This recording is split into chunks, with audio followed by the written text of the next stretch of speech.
Start by either having one person hold the headboard or safely lean it up against a wall with a blanket between to prevent scratching.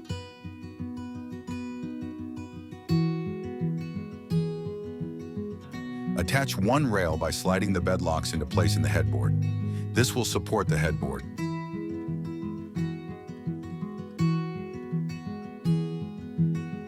Attach the second rail.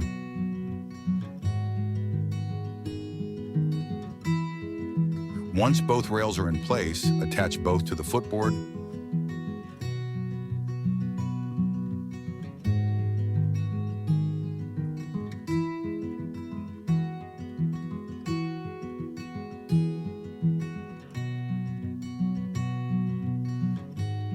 Place the center support beam into the cutouts in the center of the headboard and footer.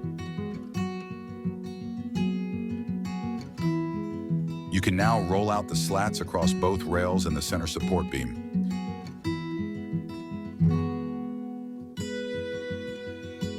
You're now ready to add your mattress. Our beds are designed to work without a box spring, but you are able to use them.